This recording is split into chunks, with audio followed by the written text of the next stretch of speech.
சரி, ஓகே. ஆக்சுவலாக வந்து ஃபஸ்ட்டு பார்த்தீங்கன்னா வந்து நான் டேட்டா பேஸை பற்றி நான் சொன்னேங்க. ஒரு டேட்டா எல்லாமே ஒரு டேட்டா பேஸ்க்குள்ளே இருக்கும்னு நான் சொன்னேங்க. டேட்டா எல்லாமே டேபிளில் இருக்கும், டேட்டா பேஸ் இருக்கும்.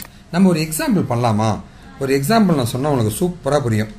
நான் வந்து ஒரு காலேஜ் நடத்துகிறேன். ஒரு காலேஜ் நான் நடத்துகிறேன்னு வச்சுங்களேன். அந்த காலேஜ் நான் நடத்துகிறேன் அப்படின்னா வந்து அந்த காலேஜில் பார்த்தீங்கன்னா வந்து லைக் ஐல் ஹாவ் என்னெல்லாம் இருக்கும்? ஸ்டூடெண்ட்டோட டேட்டா பேஸை வச்சுருப்பேன். ஸ்டூடெண்ட்டுன்னு ஒரு டேட்டா பேஸ் இருக்கும். ஒரு டேட்டா பேஸ் இருக்கும். அடுத்தது பார்த்தீங்கன்னா வந்து ஸ்டூடெண்ட் டேட்டா பேஸ் இருக்கா? அடுத்தது பார்த்தீங்கன்னா வந்து ப்ரொஃபஸர்ஸ் ஸ்டாஃப் டேட்டா பேஸ்னு வச்சுக்கலாமா? ஸ்டாஃப் டேட்டா பேஸ்னு ஒன்று வச்சுருப்பேன். மூணாவது பார்த்தீங்கன்னா வந்து ஃபீஸுக்குன்னு தனியாக டேட்டா பேஸ் வச்சுருப்பேன். நாலாவது பார்த்தீங்கன்னா வந்து fees, student, staff, fees, student ஃபீஸுக்கு அதுக்கப்புறம் பார்த்தீங்கன்னா வந்து மார்க்ஸுக்குன்னு ஒரு டேட்டா பேஸ் வச்சுருப்பேன். அதுக்கப்புறம் பார்த்தீங்கன்னா வந்து கிளாஸுங்க, சப்ஜெக்ட் மார்க்ஸுங்க, சப்ஜெக்ட் கிளாஸஸுங்க, அந்த மாதிரி இருக்கலாம். ஓகேவா? மற்றபடி வந்து சேலரி அப்படின்னு ஒரு டேட்டா பேஸ் வச்சுருப்பேன். 7 பார்த்தீங்கன்னா வந்து அக்கௌண்ட்ஸ்னு ஒரு டேட்டா பேஸ் வச்சுருப்பேன். 8 பார்த்தீங்கன்னா வந்து பஸ் வச்சுருக்குன்னா பஸ்ஸுக்கான டீட்டெயில்ஸ், அந்த மாதிரி நிறைய இன்ஃப்ராஸ்ட்ரக்சர் ரிலேட்டடாக அசட்டுங்க நிறைய வச்சுருப்போம். புக்ஸ் எவ்வளோ இருக்குது, லைப்ரரிங்க, லைப்ரரி டேட்டா பேஸ் நிறைய வச்சுருப்பேன். இந்த மாதிரி ஒரு காலேஜ் நடத்துகிறோன்னா இவ்வளோ டேட்டா பேஸ் வச்சுருப்பேன். அண்ணா எதுக்குன்னா டேட்டா பேஸு? காலேஜ்னு ஒரே டேட்டா பேஸ் அதில் எல்லா டேபிளையும் போட்டுற வேண்டியதானே? இப்போ ஸ்டூடெண்ட்டுன்னு வச்சுங்களேன். என்னெல்லாம் வச்சுருப்பேன்? ஸ்டூடெண்ட் டீட்டெயில்ஸ்னு ஒரு டேபிள், புரியுங்களா? ஓகேவா? ஸ்டூடெண்ட் டீட்டெயில்ஸ்னு ஒரு டேபிள். அதுக்கப்புறமா பார்த்தீங்கன்னா வந்து ஸ்டூடெண்ட்டோடைய அட்டண்டன்ஸ்லாம் ஒரு டீட்டெயில்ஸுங்க. தேங்க்யூ. ஸோ ஸ்டூடெண்ட்டு டீட்டெயில்ஸு அட்டண்டன்ஸ்னு இருக்குங்க. ஓகேவா? சரிங்களா? ஓகேவா? அட்டண்டன்ஸ்னு டேட்டா இருக்கும். இதுக்கப்புறம் பார்த்தீங்கன்னா வந்து லைக் மேபி லைக் அவங்களுடைய மற்ற டீட்டெயில்ஸ் ஏதாவது வைக்க வாய்ப்பு இருக்குங்க. அவங்களுடைய எக்ஸ்ட்ரா கரிக்குலர் ஆக்டிவிட்டீஸுங்க. சரிங்களா? ஓகேவா? அந்த மாதிரி ஏதாவது டேட்டா நிறைய வச்சுருக்கோம். ஓகேவா? ஸ்டாஃப் டீட்டெயில்ஸ் அப்படின்னா வந்து ஸ்டாஃப் டீட்டெயில்ஸுங்க, அவங்களுடைய சேலரி டீட்டெயில்ஸுங்க. ஓகேவா? அவங்களுடைய சப்ஜெக்ட் டீட்டெயில்ஸுங்க, அவங்களுடைய அட்டண்டன்ஸ் டீட்டெயில்ஸுங்க. இந்த மாதிரி நிறைய டேபிள்ஸ் நம்ம வச்சுப்போம். ஃபீஸ் அப்படின்னா வந்து ஃபீஸ் அண்டர்ஸ்கோர் டீட்டெயில்ஸுங்க, லேட் ஃபீஸுங்க. ஓகேவா? Extra ஃபீஸுங்க.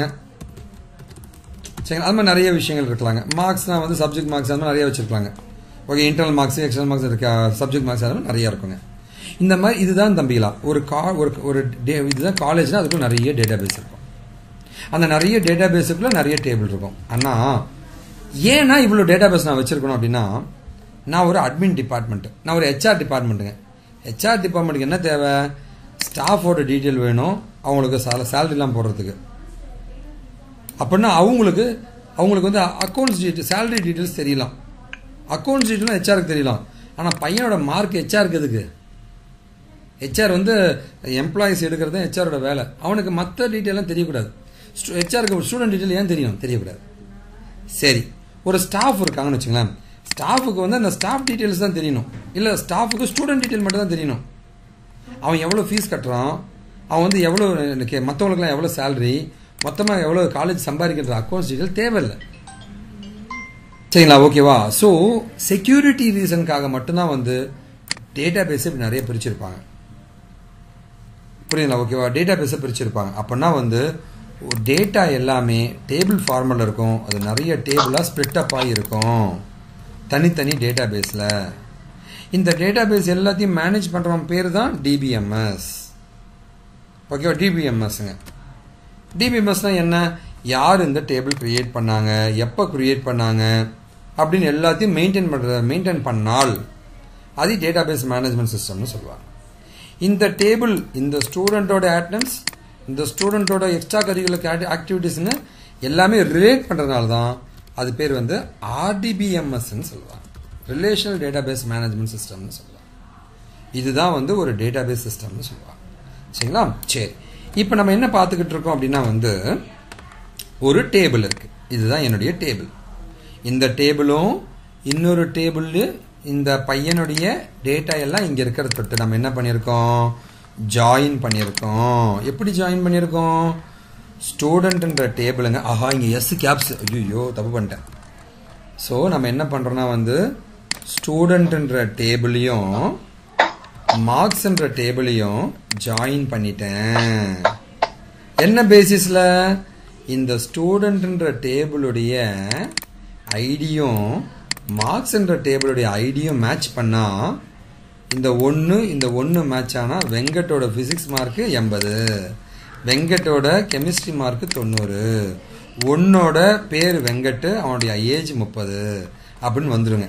So student table join marks table எது மூலமா ஸ்டூடெண்ட் டேபிளில் இருக்கிற ஐடியும் மார்க்ஸ் டேபிள் இருக்கிற ஐடியும் ஜாயின் ஆகுது. இப்போ செலக்ட் ஸ்டார் ஃப்ரம்னு கொடுத்தீங்கன்னா அப்படியே அழகாக இந்த டேபிளுக்கு இந்த டேட்டா வந்துடும். பாருங்கள், இந்த டேட்டா வந்துடும். புரியுதுங்களா? இந்த டேட்டா பாருங்கள், இந்த மாதிரி வந்துருக்கும் டேட்டா. பாருங்கள், இந்த ஒன்றுக்கான இந்த 3 டேட்டாவும் மேட்ச் ஆகி 1 வெங்கட்டு 30, 1 வெங்கட்டு 30, 1 அண்ணா இப்படியே வச்சிட வேண்டியது தான்ண்ணா. ஏன்னா அப்படி 2 டேபிளாக பிரித்து போகிறான்னு உங்களுக்கு இன்னொரு கேள்வி இருக்கலாம். அது ஏன்னா எப்போவுமே வந்து இவங்க என்ன பண்ணணும், நம்ம எப்பவுமே பார்க்குறது இந்த டேட்டா பேஸோட முக்கியமான கான்செப்டே பார்த்தீங்கன்னா வந்து டூப்ளிகேஷன் இருக்கக்கூடாது.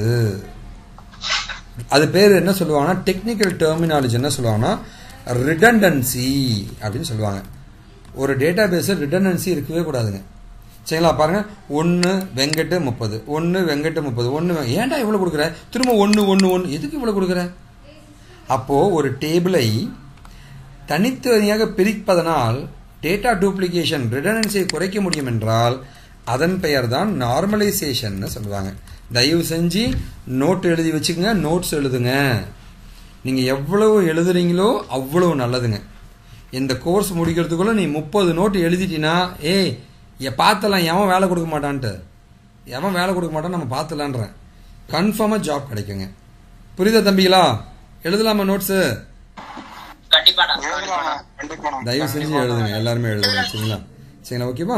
சரி, இது பேர் தான் ஜாயின்னு சொல்லுவாங்க. அண்ணா எனக்கு ஒரு பெரிய சரி, இப்போ நான் உங்ககிட்ட ஒரு கேள்வி கேட்க போறேங்க, நீங்க எனக்கு பதில் சொல்லணும். எனக்கு என்னன்னா ஒரே ஒரு மியூட் பண்ணிக்கங்க. எனக்கு ஒரு பெரிய குழப்பம், நீங்க அப்படியே போயிட்டு சாட் பாக்ஸ்ல போடலாங்க. எனக்கு என்ன குழப்பம்னு கேட்டீங்கன்னா வந்து எனக்கு ஐடி வேணும். சரிங்களா? எனக்கு என்ன வேணும்னா வந்து இந்த கொரியை வந்து எனக்கு மாற்றி கொடுங்க, நீங்கள் தான் எனக்கு ஹெல்ப் பண்ண சொல்லிட்டு நான் எனக்கு ரொம்ப குழப்பமாக இருக்கேன். இங்கே பாருங்க, இப்போ நான் 1க்கு மட்டும் தான் போட்டேங்க, இந்த 2வும் அதே மாதிரி வருங்க, இன்னும் 3 டேட்டா வருங்க. நம்ம சோம்பேறி போடல. சரிங்களா? நீங்கள் புரிஞ்சுக்குங்க, ஓகேவா? இல்லை நான் போடுறதுனாலும் போட்டுறேங்க. எப்படி அந்த டேட்டா ஒரு டேட்டா மட்டும் நான் போட்டு காமிக்கிறேங்க. இது அப்படியே வந்து இந்த கொரி எழுதுனீங்கன்னா இது அப்படியே இந்த மாதிரி வருங்க. சரிங்களா? இந்த மாதிரி வருங்க. ஓகேவா? இந்த மாதிரி இன்னும் 2 டேட்டா வருங்க. ஓகேவா? ஸோ இந்த 2 டேபிளையும் ஜாயின் பண்ணி இங்கே டேட்டா இந்த மாதிரி வருங்க. சரி, இப்போ நான் என்ன சொல்கிறேன்னா வந்து எனக்கு ஒரு பெரிய குழப்பம் இருக்குது, நீங்கள் எனக்கு ஹெல்ப் பண்ணணும். எனக்கு என்ன வேணும் வந்து ஐடி காலம் வேணும், நேம் காலம் வேணும், ஏஜ் காலம் வேணும். இந்த ஐடி டூப்ளிகேட் அது வேணாம். சப்ஜெக்ட் காலம் வேணும், மார்க்ஸ் காலம் வேணும். இந்த கொரியை நீங்கள் எனக்கு மாற்றி கொடுக்கணும். எனக்கு இந்த காலம் தான் வேணும். சீக்கிரமாக எனக்கு டைப் பண்ணிங்க பார்க்கலாம். இப்போ இந்த கொரியை வந்து நான் மாற்ற போகிறேன். என்ன மாற்ற போகிறேன்? ரொம்ப சிம்பிள். இங்கே வந்து நான் என்ன பண்ண போகிறேன்னா ID comma name comma age comma subject comma marks, இந்த மாதிரி தான் நம்ம கொரி அடிப்போம். புரியுதுங்களா? ஆனால் இதுலேயுமே எனக்கு ஒரு சின்ன குழப்பம் இருக்குங்க. ஓகேவா? ஸோ இதுதான் ஆக்சுவல் கொரிங்க. சரிங்களா? மார்க்ஸு. சரிங்களா? ஸோ ஐடியை போட்டாச்சு, நேம் போட்டாச்சு, ஏஜ் போட்டாச்சு, சப்ஜெக்ட் போட்டாச்சு, மார்க்ஸ் போட்டாச்சுங்க. ஆனால் இதில் ஒரு குழப்பம் இருக்குது. என்ன குழப்பம் இருக்குது எனக்கு? என்ன குழப்பம்னா வந்து அண்ணா கம்ப்யூட்டர் குழம்பும் ஸ்டூடெண்ட் டேபிள் இருக்கிற ஐடியா மார்க்ஸ் டேபிள் இருக்கிற ஐடியா எந்த ஐடியானா உனக்கு வேணும்னு கேட்கும். அப்போ தான் ஒரு குழப்பம் ஆரம்பிக்குது. அதை ஓவர் கம் பண்ணுறதுக்காக நான் என்ன பண்ணுறேன்னா இந்த ஸ்டூடெண்ட்டோட ஐடியா கொடு அப்படின்னு மட்டும் இதை அவன்கிட்ட போட்டால் போதும். சரிங்களா? எந்த ஐடி உனக்கு வேணும்னு கொடுத்தா போதும். இதை இன்னும் கொஞ்சம் பெட்டராக நம்ம பண்ணணும்னு நினச்சிங்கன்னா வந்து இதுவே போதும். இதுவே பக்காவாக ஒர்க் ஆகுங்க. தேவைன்னா மட்டும்தாங்க student dot name, student dot age, marks dot subject, marks dot marks, இந்த மாதிரியும் தரலாங்க. ஆனால் இதுவே போதுங்க. இதுவே ஒர்க் ஆகுங்க. ஓகேவா? ஸோ இந்த மாதிரி தான் வந்து எஸ்கியூஎல் queries எழுதுவாங்க. தம்பிலாம் புரியுதுங்களா? ஹலோ,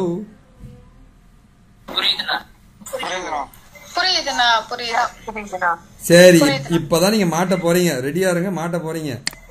எனக்கு என்ன வேணும்னா வந்து கெட் ரெடி. என்னுடைய கேள்வி என்ன வந்து fetch the marks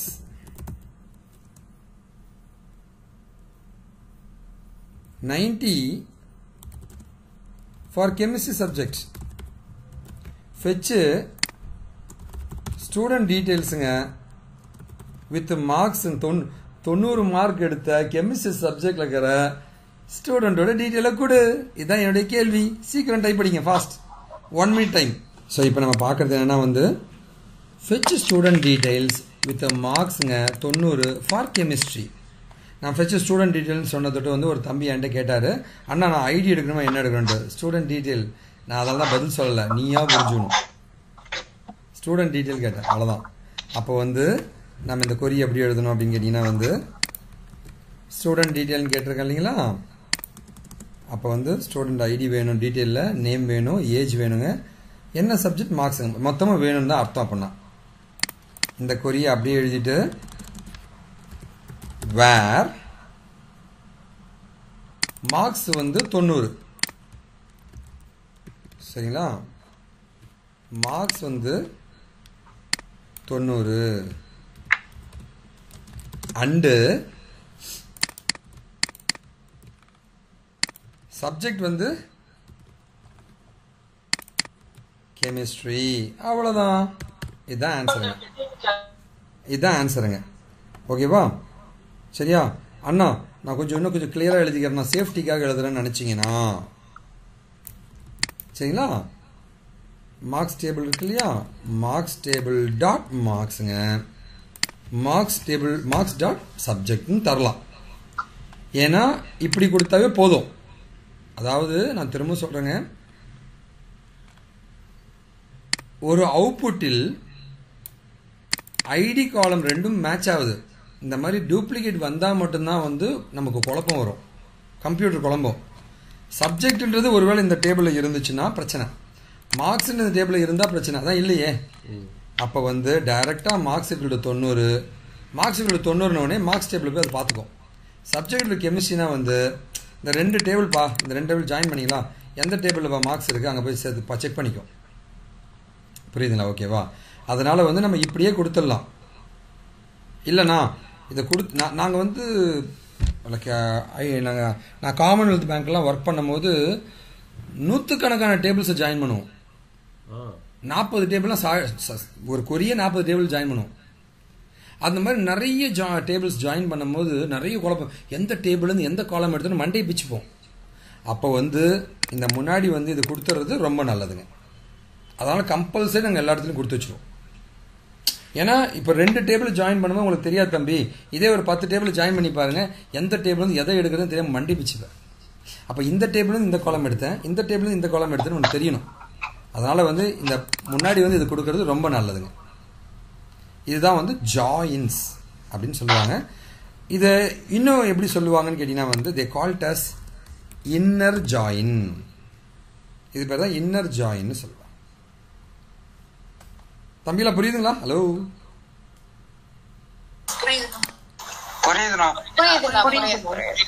சரி, ஓகே. இப்போ என்னுடைய கேள்வி என்னன்னு கேட்டீங்கன்னா, என்னோட கேள்வி பார்த்தீங்கன்னா வந்து எனக்கு மேக்ஸிமம் மார்க் எடுக்கணும். வழக்கம் போல் வந்துடுறேன், நேற்று கேட்ட அதே கேள்வி தாங்க. எனக்கு என்ன வேணா வந்து கெமிஸ்ட்ரி சப்ஜெக்டில் மேக்ஸிமம் மார்க் எடுத்த ஸ்டூடெண்டோட டீட்டெயில்ஸ் கொடு. All details. சீக்கிரமாக உங்களுக்கு 1 minute டைம் தரேங்க, சீக்கிரம் டைப் படிங்க, ஃபாஸ்ட். 1 minute time. இங்கே பாருங்கள், மேக்ஸ் ஆஃப் மார்க்ஸ் வந்து எடுத்துட்டேன். மார்க்ஸ் டேபிளில் இருந்து சப்ஜெக்ட் உள்ள கெமிஸ்ட்ரியில் வந்து மேக்ஸ் மார்க் எது 90 மார்க் தான், 1ன்றவன் தான் எடுத்திருக்கான் அதை. புரியுதுங்களா? ஓகேவா? ஸோ இப்போ பார்த்தீங்கன்னா வந்து இதை வந்து ஒரு சப்கொரி மாதிரி நம்ம எழுதணும். எழுதிட்டீங்கன்னா நான் கேட்ட கேள்விக்கான பதில் கிடைச்சிடும். இது நேற்றே நான் சொல்லி கொடுத்துட்டேன். சீக்கிரம் பண்ணுங்க, ஃபாஸ்ட். 1 minute டைம், சீக்கிரம். சரிங்களா? அதாவது ஃபர்ஸ்ட் என்ன பண்ண போறோம்னா வந்து மேக்ஸ் முதல்ல வந்து இதுதான் நமக்கு வந்து கொரிங்க. ஃபர்ஸ்ட் கொரி இதுதான். ஓகேவா? இது என்ன கொடுக்கும்? Select max of marks. இதெல்லாம் நேற்றே சொல்லி கொடுத்துருங்க. From marks table where subject கெமிஸ்ட்ரின்னு சொன்னோடனே இந்த மார்க்ஸ் டேபிளில் இருக்கிற மேக்ஸிமம் மார்க்ஸ் வந்து எடுத்துரும். எது கெமிஸ்ட்ரிக்கு எது மேக்ஸிமம் மார்க்கு? இந்த மேக்ஸிமம் மார்க்கு இந்த 90 தான். தம்பிகளா தங்கைகளா, ஆக்சுவலாக வந்து இது எல்லாமே லைவாக வந்து நான் வந்து இது வந்து ஒரு ஐடியா தந்துக்கிட்டு இருக்கேன். இதெல்லாம் லைவாக வந்து சாஃப்ட்வேரில் எஸ்கியூஎல்ல எக்ஸிக்யூட் பண்ணி காமிப்பாங்க. புரியுதுங்களா? உங்களுக்கு வந்து ஒரு கான்செப்சுவல் ஐடியா தான் நான் கொடுத்துக்கிட்டு இருக்கேன். அதனால பயப்படாதீங்க. இது எல்லாமே இந்த டேபிள் உங்களுக்கு கிரியேட் பண்ணி ஸ்டூடெண்ட்ற பேரில் கிரியேட் பண்ணி காமிப்பாங்க. மார்க்ஸ்ன்றதில் கிரியேட் பண்ணி காமிச்சு இதே கொரி எக்ஸிக்யூட் பண்ணுவாங்க. அப்போ அவங்க நடத்தும் போது இதெல்லாம் சூப்பராக புரியும். நான் சொல்லி கொடுத்துட்டேன்னா இப்போ நீங்கள் கற்றுக்கிறதெல்லாம் கான்செப்ட். ஓகே, இப்படி தான் வேலை செய்தா அப்படி மட்டும் தெரிஞ்சுக்கிட்டா போதுங்க. சரிங்களா? சரி, இங்கே பாருங்க. நம்ம இங்கே பார்த்தீங்கன்னா வந்து select max of marks from marks அப்படின்னு கொடுத்தீங்கன்னா இது வந்து அந்த டேபிளை பார்த்துட்டு 90ன்னு கொடுத்துரும். புரியுதுங்களா? ஓகேவா? ஸோ நான் இங்கே என்ன பண்ணுறேன்னா வந்து இந்த கொரியை அப்படியே எடுத்துக்கிட்டேன், அப்படியே இங்கே பேஸ்ட் பண்ணிட்டேங்க. மார்க்ஸ் இஸ் ஈக்குவல் டு 90 இருக்குன்னு நான் சொன்னேங்க. இதுக்கு பதிலாக என்ன பண்ணுறேன்னா ஒரு பிராக்கெட்டை போடுறேன். இங்கே 90 100 நீ என்ன வேணால் கொடுத்துக்கலாம். இந்த கொரி என்ன ரிட்டர்ன் பண்ணும்போது எனக்கு 90 ரிட்டர்ன் பண்ணும்போது, அப்போ இந்த கொரியை மட்டும் காப்பி பண்ணி இங்கே நீங்கள் போட்டிங்கன்னா இது என்ன தரும்னா வந்து கெமிஸ்ட்ரி சப்ஜெக்டில் மேக்ஸிமம் மார்க் எடுத்த ஸ்டூடெண்ட்டோட எல்லா டீட்டெயிலுமே உனக்கு கொடுத்துடும். புரியுதுங்களா? ஓகேவா? ஸோ இந்த மாதிரி தான் வந்து இங்கே வேறு சப்ஜெக்ட் கெமிஸ்ட்ரி மேக்ஸிமம் மார்க்ஸ் கொடுத்துருக்கேன். இங்கே மார்க்ஸ் இது தேவையில்லை. சரிங்களா? தேவை. ஏன்னா வந்து மார்க்ஸ் வந்து இது வந்து என்ன ரிட்டர்ன் பண்ணும்? 90ன்னு மட்டும் தான் ரிட்டர்ன் பண்ணும். கெமிஸ்ட்ரியில் 90 மார்க் தான் எனக்கு வேணும். அப்போது வெளியிலையும் நீங்கள் கெமிஸ்ட்ரின்னு தரது நல்லதுங்க. புரியுங்களா? ஓகேவா? ஸோ இந்த மாதிரி தான் நீங்கள் கோட் எழுதணுங்க. இதுதான் எஸ்கியூஎல் கொரின்னு சொல்லுவாங்க. நேத்தோட கண்டினியூஷன் கொரியை தான் இப்போ நான் கொடுத்துருக்கேன். புரியுங்களா? where subject is equal to chemistry and marks is equal to max of bracketல வந்து marks போட்டு semicolon போட்டு பண்ண முடியாதுங்களா? marks இந்த marks is equal to max of na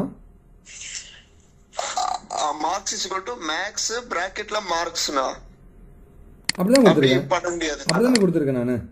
இங்கேயே கொடுக்க சொல்றீங்களா தம்பி? ஆமாண்ணா. அப்படி கொடுக்க கூடாதுங்க. இந்த மாதிரி தான் நீங்க கொடுக்கணும்.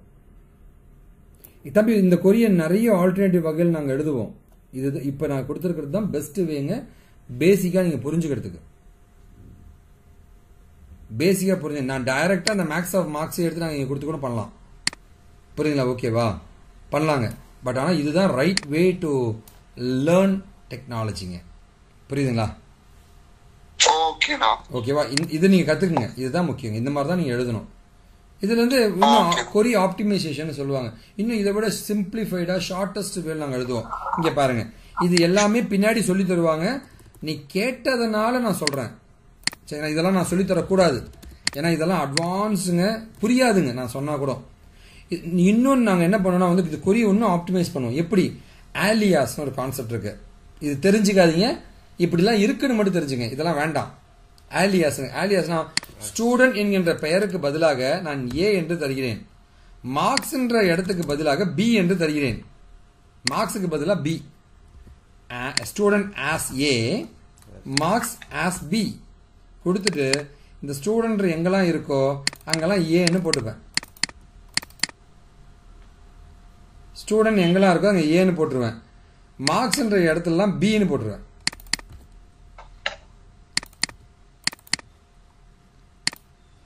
பின்னு போட்டுருவேன். பாருங்க, இவ்வளோ பெரிய கொரி பாருங்க, இவ்வளோண்டு ஆயிடுச்சு. இது பேர் அலியாஸ்ன்னு சொல்லுவாங்க. இந்த மாதிரி நிறைய கான்செப்ட்ஸ் இருக்குங்க, நம்ம படிக்க வேண்டியதுங்க. இப்போதைக்கு இதெல்லாம் வேண்டாம். ஒரு கொரி எப்படி எழுதுறாங்க, ஒரு எஸ்கியூஎல் டெவலப்பர்னு வேலைக்கு எடுக்கிறாங்கப்பா, அவன் என்ன பண்றான், இது பேர் டேட்டா அனாலிசிஸ் வேலை. இதெல்லாம் டேட்டா அனலைசிஸ் பண்றது. இதுதான் டேட்டா அனலைசிஸ். டேட்டா ஒரு டேட்டாவை வச்சு அதுல இருந்து நிறைய இன்சைட்ஸை கண்டுபிடிச்சா அது பேர் டேட்டா அனலைசிஸ். இதை பண்றவங்க தான் எஸ்கியூஎல் டெவலப்பருங்க. அந்த டேட்டா அனலைசிஸை இன்னும் கொஞ்சம் பெட்டரா பண்ணுவாங்க. இன்னும் நிறைய இது மாதிரி நிறைய பண்ணுவாங்க. ஃபார்மேட்டிங்லாம் பண்ணுவாங்க. சரிங்களா? ஓகேவா? ஸோ நம்ம ஒரு பேசிக்கான ஒரு ஐடியா தான் கொடுத்துருக்கேங்க.